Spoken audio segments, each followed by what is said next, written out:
Hey everybody, Jamie from the Marine Doctor's YouTube channel, and I've been waiting a long time to say this to you guys, but I'm gonna try and save you guys hundreds, if not thousands of dollars on tarp repair. So as we look through the yard here, I had to wait for it to rain. That's why I'm kind of excited today. I had to wait for it to rain so that I can show you what goes on with tarps. So we all have this issue with water puddling in our tarps, right? So as we know that that can stretch the tarp, it can become destructive over time, and it can even end up like this over time, right? So a completely destroyed tarp, water gets into your boat, causes damage, other elements get into the boat, and so on and so forth, and can damage it even further. Now, what seems to be the problem here isn't water, it's the wind. And I know you're gonna think, well, what am I talking about? Like, how is this possible? The wind? Come on now. You tighten the tarp down and it's fine. But let's just say it's the wind and a combination of the elements. Now, hear me out. When you first get your tarp and you spend thousands of dollars on your tarp, and around in our area, a lot of people use a canvas tarp, which is fantastic. You know, it's inexpensive and they're very durable. They last a long time. But the main problem with that is when you initially buy it, it repels water, right? The water beads and it runs off, and people will just think, well, that's because it's brand new. And I'm going to say, no, it's not because it's brand new. It's because wherever you bought it, they treated it with something. So you can treat them with Scotch Guard, you can treat them with the Thompson fabric water seal. Starbright makes a product. There's tons of products on the market that you guys can buy that will reseal your tarp so that it repels water. Heck, you could probably even spray Rain-X on it and have that work so that it would repel water in a pinch. But if you look at all of these tarps, they're all soaked. It rained last night. These tarps, if they were looked after properly, wouldn't be doing this, right? And I'll get to why this happened. And they'd be all light in color because they would be dry, because they would have repelled the water. Now, if the tarp, when you initially buy it, is treated properly, it's snugged down tight and left for storage, it should last, heck, I've seen them last up to 20 years and still look to be in very good condition.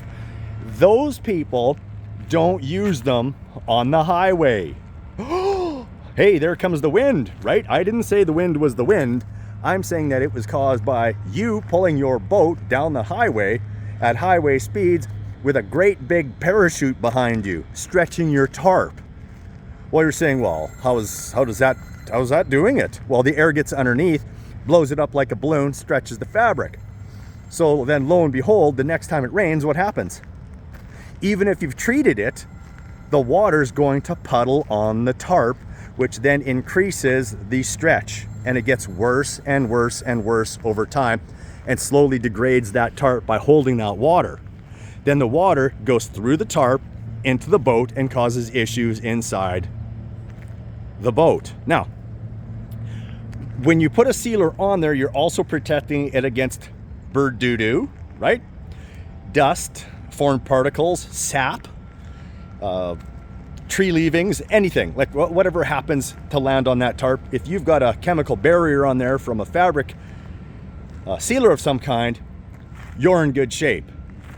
So if we look around the yard, all these canvas ones, yeah, again, they're kind of buggered. This is another style here. Now, what would have happened with this would have been it wasn't supported properly.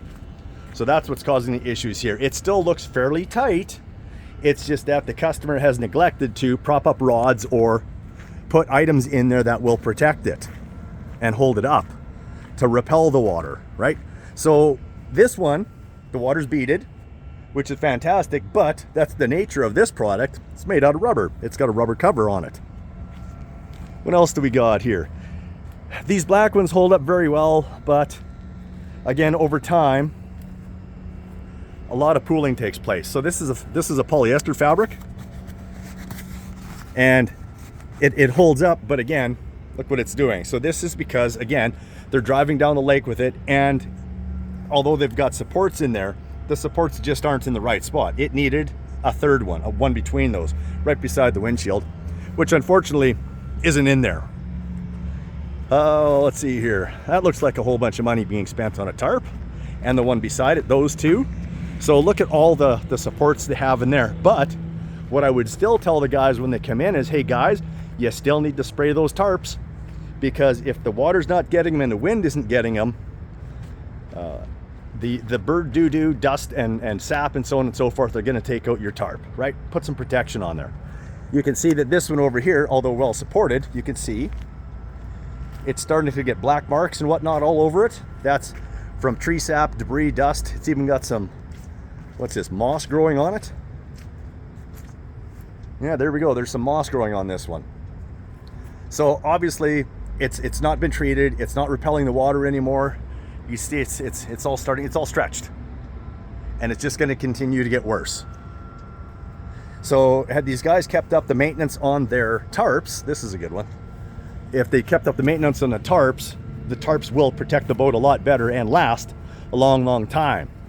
Now, it's not an infomercial, but we do sell the J-Ron tarp support, and it's 2 brackets that go inside the boat and a bar goes across and it supports the tarp. But again, I'm not here to make sales. Maybe someday I'll make a video on that. We actually had an advertisement on it years ago that we had on TV, and we sold tons of them. But I've since just, kind of lost interest in it. It wasn't a huge money maker. Maybe that was why, or the time to invest it, or the fact that my dad and I would battle back and forth about them all the time because I wanted to do things a little different than he did, and well, he didn't. Yeah, but that was us. Anyway, so yeah, so you should be able to save hundreds, if not thousands of dollars on your tarp if you treat it with a fabric sealer. And like I said, they're available online. Amazon has tons, Walmart carries them. Fabric stores obviously will carry it. Scotchgard's pretty handy, pretty easy to apply. Actually, all of them are easy to apply. It's just a matter of spraying it on. Spray it on and walk away. And then next time it rains, go check it. Once it starts to not really bead all that much anymore, hit it again. All right, anyway, I'll see you guys in the next video.